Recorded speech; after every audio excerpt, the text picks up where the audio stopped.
Yo, what is going on, Headliner Nation? Your boy Kyle back with the Fantasy Headliners. And like I said in my tight end video earlier, we're letting it, we got to go this week. Turkey Day is here, which means we got 3 games on Thanksgiving, and we got to get all of our content out before then. Now, we'll still have some update shows on Friday. Live shows will be Saturday and Sunday morning as usual, but there is a lot going on this week. So I'm going to let it flow, start and sit style to get you through all this wide receiver information. But before we do that, I have two very important announcements.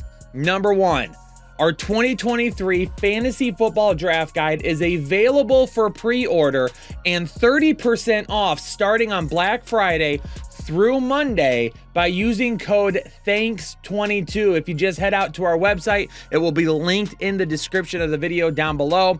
Use code THANKS22 and you're going to get 30% off your pre-order for the draft guide next season. And if you've been ordering it, you're going to want to take advantage of this and get it now. So on release day, not only do you get a little bit cheaper, but you get it right away. Announcement number two. We've got a giveaway in this video. That is right. In this video, I'm going to be giving away an Ezekiel Elliott signed football. It's really easy to get your name in the drawing to do this. Number one, you got to have a Pristine Auction account. You already know that. Head to pristineauction.com, sign up for a free account using code word headliners, and they're going to give you a $10 coupon to use on your first purchase. And trust me, there's so many good things on their website.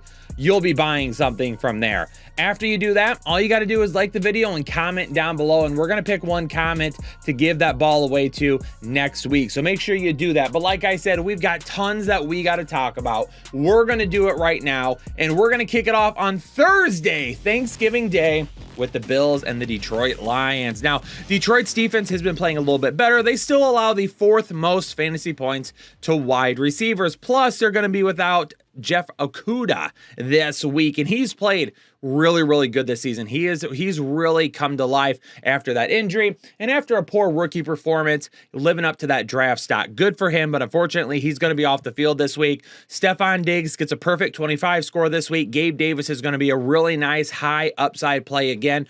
Buffalo's going to look to take advantage of Detroit. Detroit's been playing very well, but they're running into one of the best teams in the NFL. As far as the Detroit Lions go, now the Buffalo D, they got ripped apart last week. Let's be honest. Amari Cooper really took it to them. Donovan Peoples-Jones had a touchdown in another nice game. And really, Buffalo, they're allowing over 28 fantasy points a game to wide receivers right now. Jameson Williams, new addition to the slide because he's back at practice. Now, will he play this week?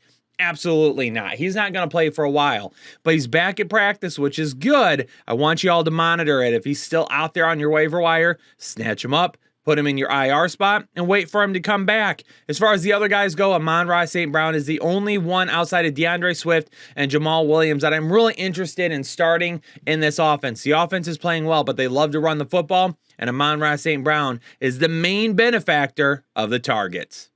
The Giants and Cowboys, and the Giants are dealing with a ton of injuries right now. Richie James missed practice on Monday with a knee injury. Wan'Dale Robinson has a torn ACL. Kenny Galladay is going to have to be something again. Will he? Probably not, but he's going to have to be if the Giants want to win some more football games. Darius Slayton is a risky play for me. Trayvon Diggs, who's he going to cover? Is it going to be Slayton? Is it going to be Galladay? If it's Slayton, that's going to be a lockdown matchup, and Slayton's not going to have enough fantasy value for me this week to roll with him. On the other side, though, CeeDee Lamb, it is a tough matchup. The Giants have been great against the pass this year. Adoree Jackson, though, he's going to be out. Another cornerback injury on Thanksgiving Day that's going to limit him. He's not going to be able to play. Lamb should be a solid play unless Dallas goes up big, kind of like they did against Minnesota. Didn't really see a ton of passing volume. We're going to have to see it this week if we want Lamb to reach that ceiling, though. The Patriots and the Vikings will cap off Thanksgiving Day for us, and the Vikings are coming off just a miserable performance against the Dallas Cowboys, and they're going to try to get back on track against New England. New England coming off a big win where the defense was just crazy good against the Jets. Now, maybe some of that was because Zach Wilson wasn't that good, but even though, because of that, it doesn't matter. New England's defense has been pretty solid this year. What are we going to get out of this? Jacoby Myers, I think he's a solid player. I think he's a solid starter start. This is a good matchup. The Minnesota Vikings defense is in the top 12, or excuse me, top 6 of most fantasy points allowed to opposing teams. This is an opportunity for Jakobi Meyers to reach that ceiling that we talk about that he doesn't really have because he doesn't possess kind of that big playability as some other guys do. But in this matchup, he's got more of that upside. And then for the Minnesota Vikings, Justin Jefferson will obviously be a start for us. A little bit of a tougher matchup, but that's okay. We'll still roll him out there. You do, man. It's Justin Jefferson, right? But it's Adam Thielen that is losing a ton of value. He's all the way down to a sit for me now. TJ Hawkinson, almost 30 total targets since coming over to the Minnesota Vikings. He's kind of like the number 2 in that offense now. Kirk Cousins is looking his way a lot, and with that, Adam Thielen is not going to be fantasy viable for us unless that were to change.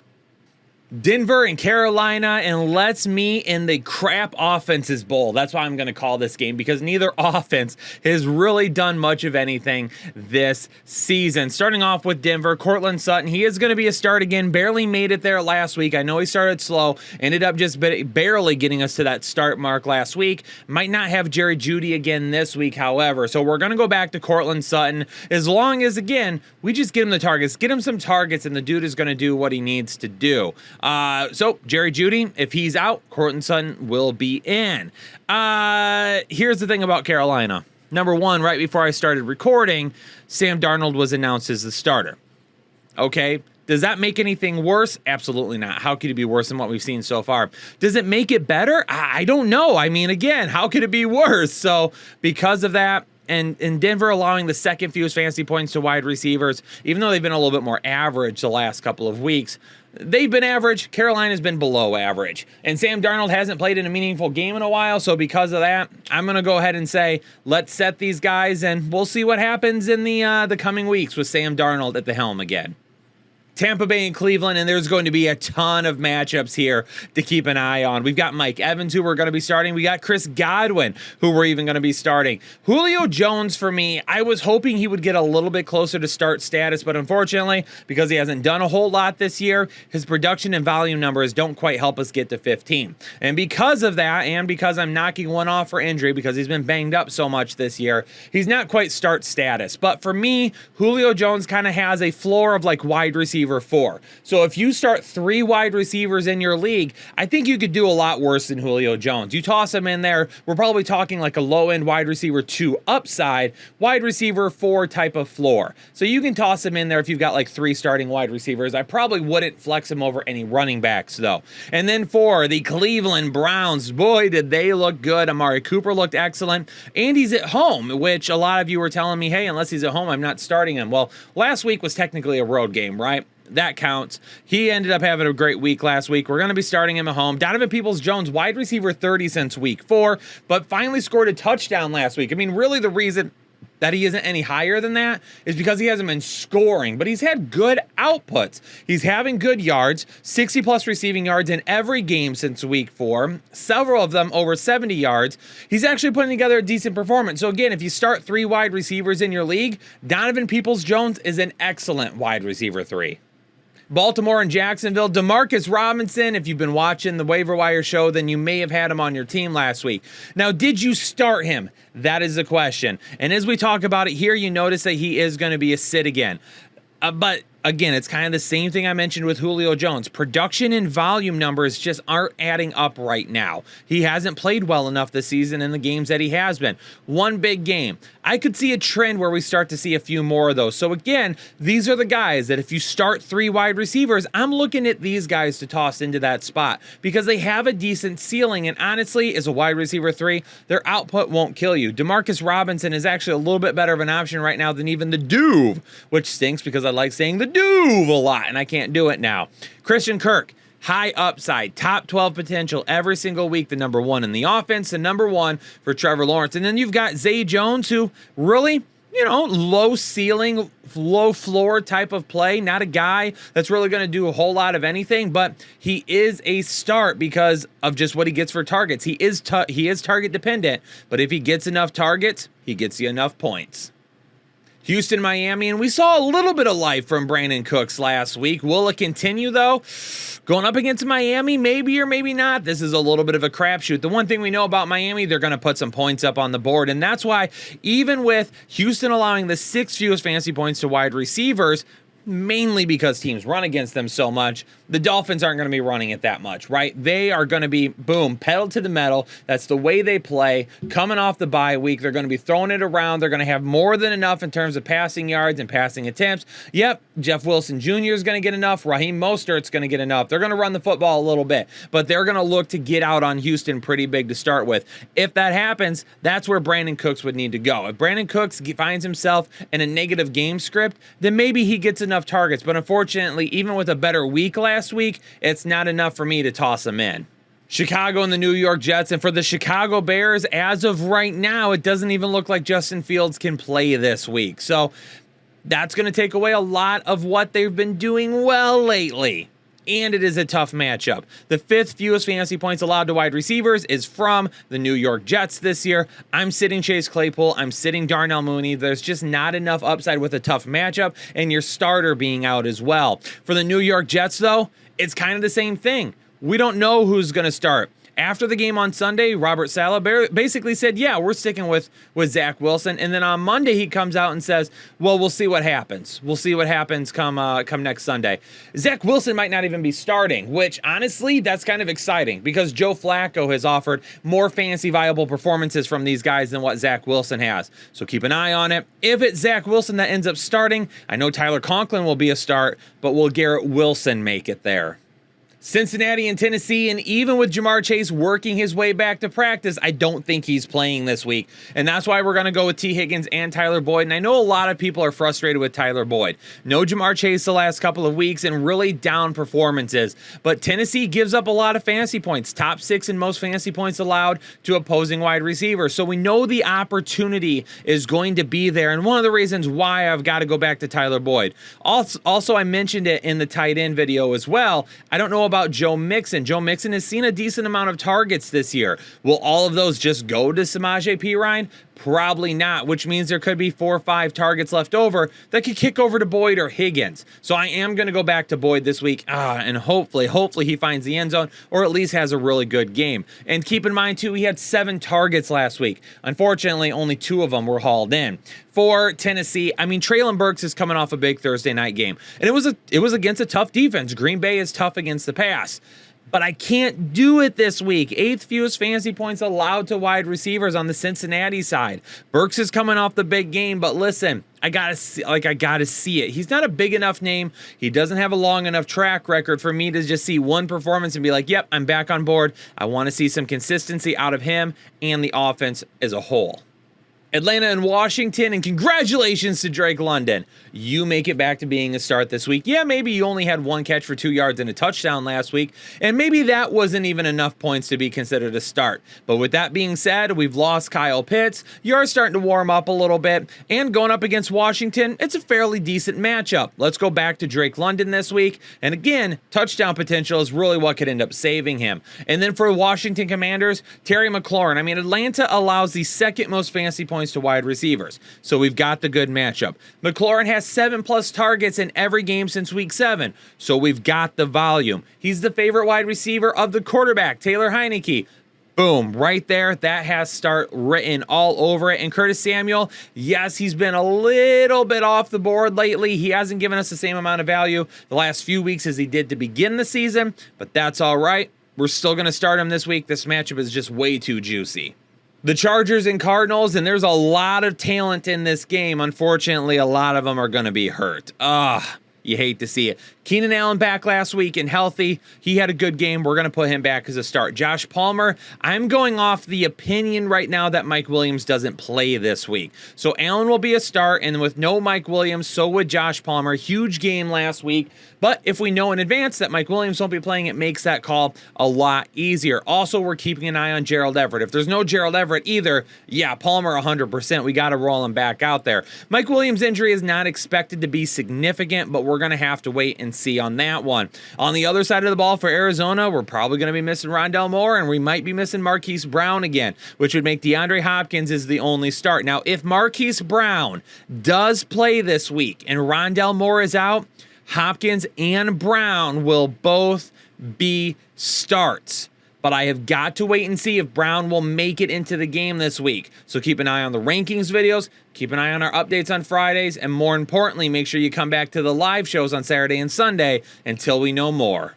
Seattle is allowing the 7th fewest fantasy points per game right now to wide receivers. So really in this matchup, Davante Adams is the only guy that I trust. And I don't care if it's a tougher matchup. Davante Adams is on fire right now. He's making our way into our lineup.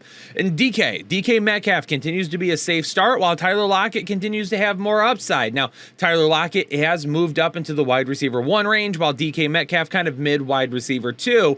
But DK Metcalf sees a little bit more consistent volume while Tyler Lockett sees some more big plays. But who would have guessed that we even would have been talking about these guys as starts this year? Kudos to Geno Smith. The comeback is in full motion. Congratulations to him. The Rams and the Chiefs, and again, a lot of good wide receivers, but who knows who's all going to be in this lineup. We know that Cooper Kupp won't be playing this week. So Allen Robinson will be a guy, again, he's looking like he might be a guy that you could rely on this week. The opportunity is absolutely there. Top 6, most fantasy points allowed to opposing wide receivers for Kansas City. And when you don't have Cooper Kupp, Allen Robinson, if he's the number 1, he's going to see plenty of targets. Now, the one thing will be whether or not Matthew Stafford starts. So that might control what his ceiling actually is this week. For the Kansas City Chiefs, don't know yet about Juju and don't know yet about Kadarius Toney. I took Mecole Hardman off. He's on the IR. I inserted Sky Moore, who kind of took over that Kadarius Toney / Mecole Hardman role after both of them went out. So for me, Sky Moore, obviously he's not going to be a start quite yet. Juju, if he plays, he will end up being a start, and we'll wait on everybody else until we know more about the injuries. The Saints and 49ers, Chris Olave, huge game last week. And I mentioned this in a couple of other shows already. I love that Jarvis Landry is back. And maybe Jarvis Landry, yes, he scored. Maybe he won't be a fantasy viable player every single week, but I think he makes Chris Olave a fantasy viable player. Juwan Johnson makes him a fantasy viable player. Alvin Kamara, that is a lot of good players that you have to keep an eye on in the intermediate part of the field. And when that happens, safeties have to keep their eyes in that area and can't necessarily just help over the top every single time. When that happens, Chris Olave breaks free on one-on-one, and he's going to beat a majority of the guys he faces. Love him again this week going up against San Francisco. And then for the 49ers, Ayuk with very little volume last week, but he scored 2 touchdowns. Give it to me. Give me the 2 touchdowns. Dude has been balling out. He's up to wide receiver 15 now. Up to wide receiver 15. Let's go. I love it. Debo wasn't bad last week either, but we have to keep an eye on it because, again, like I mentioned after the Christian McCaffrey trade, if there was one guy that was going to see an issue with it, if there was one guy whose fantasy value was going to be impacted, it was going to be Debo. Green Bay and Philadelphia for Sunday Night Football, and I've got a bad feeling about this one.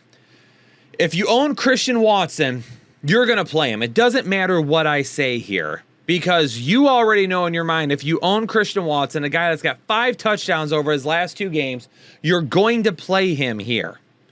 And honestly, I've got a yucky feeling about him. So I've got him as a low-end start because I can tell you right now, if I put him as a sit, for those that don't watch the video, they would have flipped out, and you could have told in the comments because they would have been calling me some specific names for sitting him this week.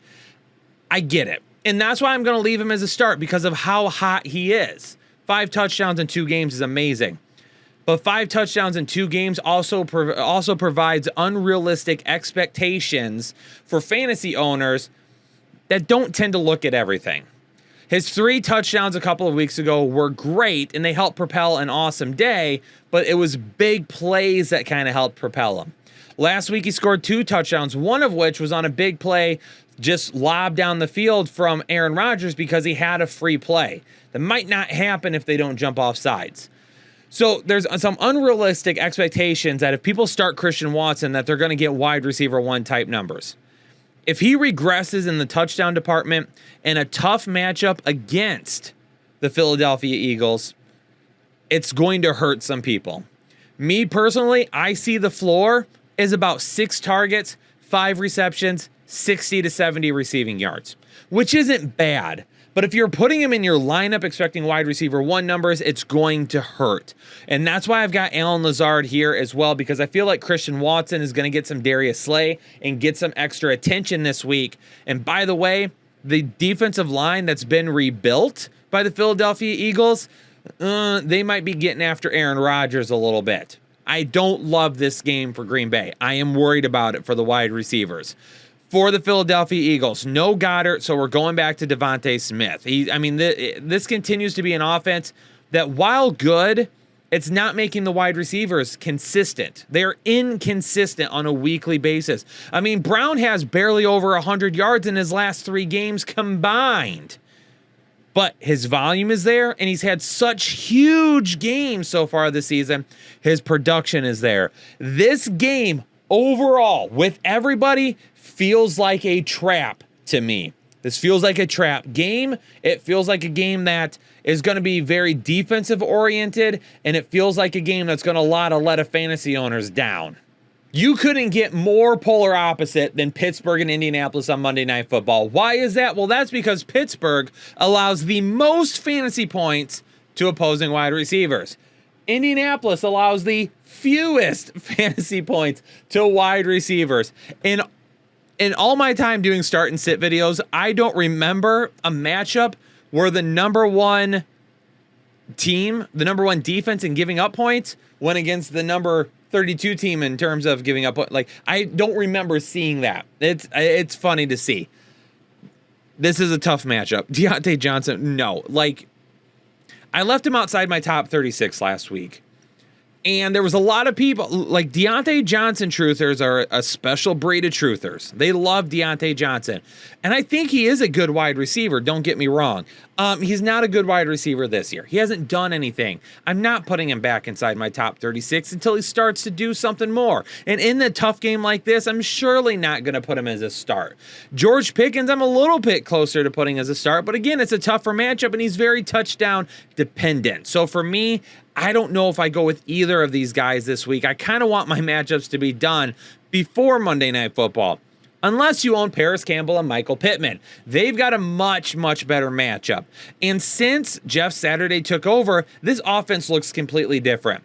They're setting up Matt Ryan for success. They're running the football better. The scheme looks better. The offense looks like a completely different offense.